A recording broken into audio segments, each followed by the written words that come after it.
All right, hello. And now day number 11, reading through 1st and 2nd Kings. Today, resuming at chapters 21 and 22. Uh, just a brief recap where we left off. The downward spiral of the social, political, and spiritual circumstance of God's people continued. The kingdom had become divided. The northern kingdom of Israel, the southern kingdom of Judah. And, the narratives have uh, become much briefer. The characters are short-lived. Of course, this Ahab is sticking around. He keeps provoking God's anger.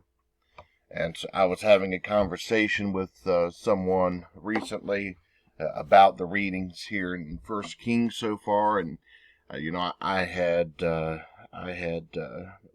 prepared you, I suppose. I had mentioned these were going to be more challenging readings, and I believe they are challenging. It's not as smooth as First and Second Samuel, but nevertheless, here we are. Well, in today's reading, here is Naboth. Naboth has a vineyard there within, near enough proximity to the palace of King Ahab. Ahab looks and sees that he wants this vineyard.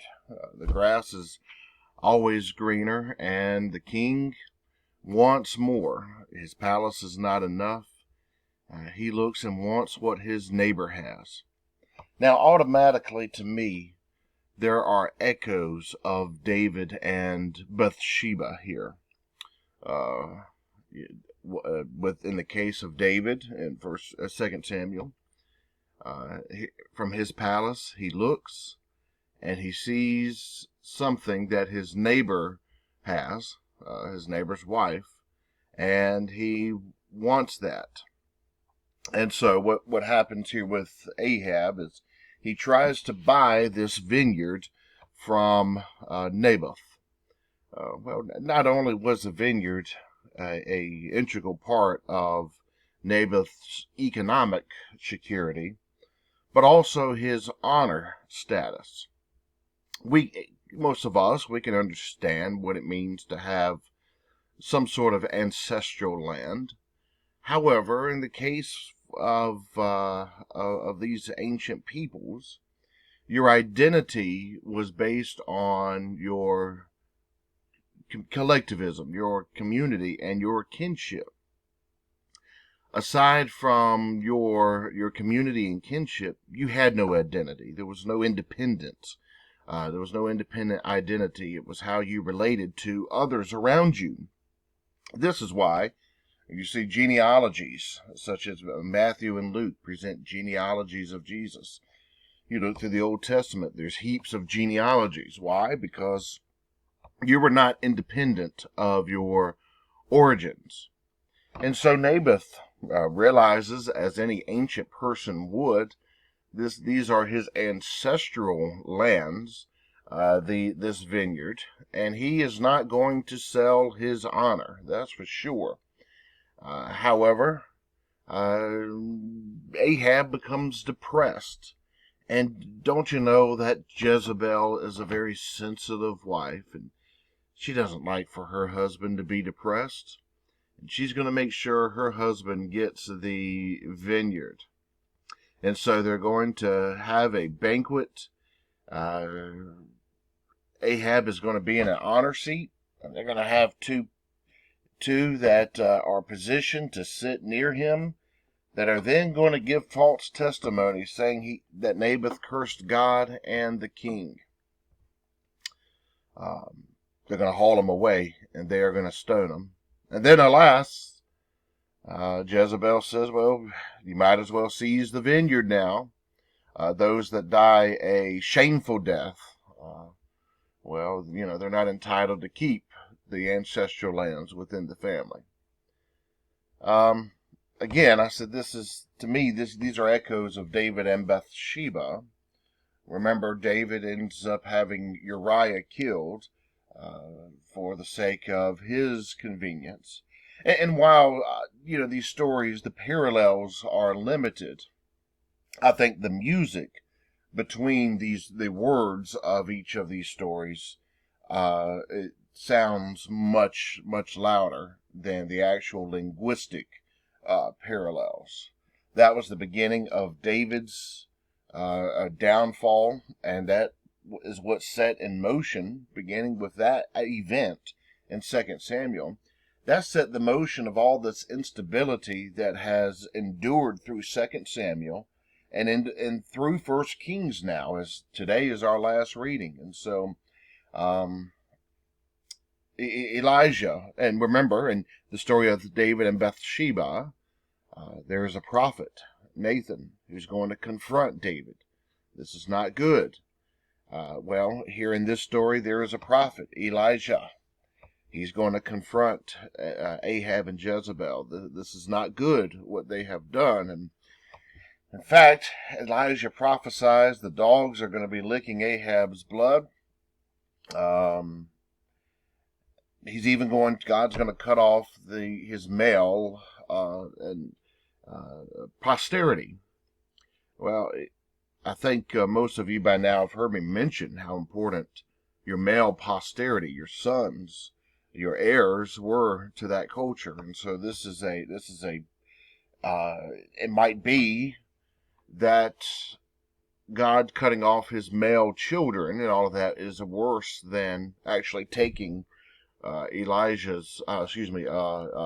Ahab's life. However, the idea of the dogs licking the blood, that's a shameful kind of death that's also being suggested. Well, Ahab, I guess, is like David in this sense. As the parallels continue, he's going to go into sackcloth and ashes, and he's going to repent. And according to the Hebrew telling of the story here, God's going to give some favor to Ahab and postpone his demise.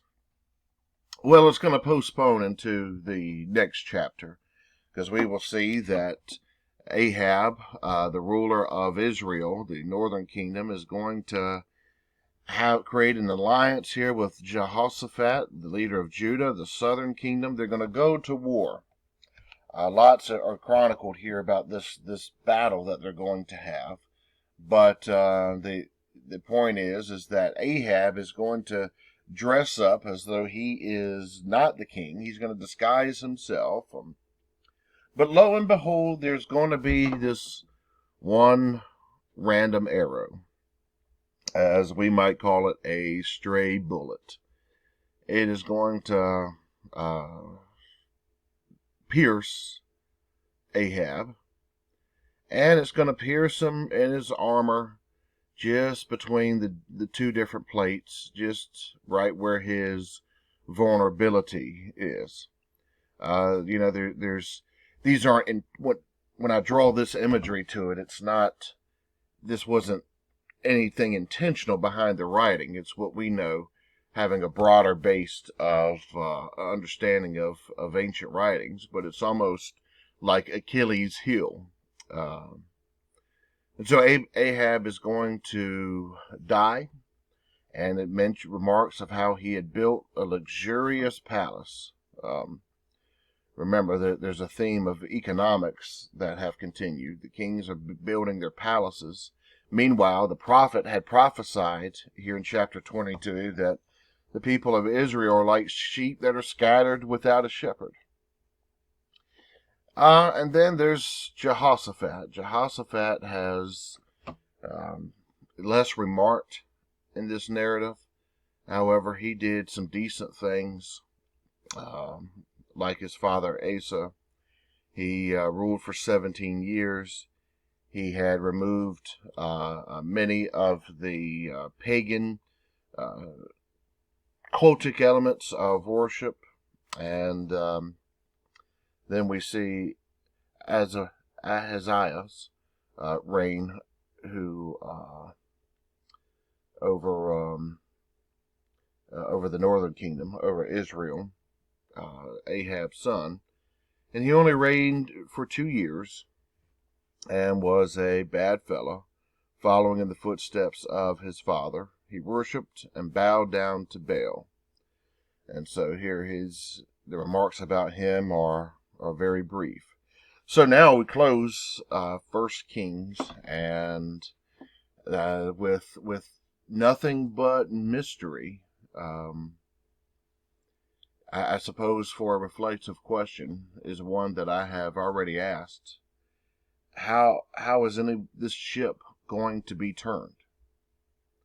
And I think that is an appropriate question going into 2 Kings, because you don't turn around an aircraft carrier very very abruptly, and that's kind of what we're dealing with. And we're going to see how this ship, at least the idea of how this ship is going to be turned around, and it's going to be painful. All right, until next time.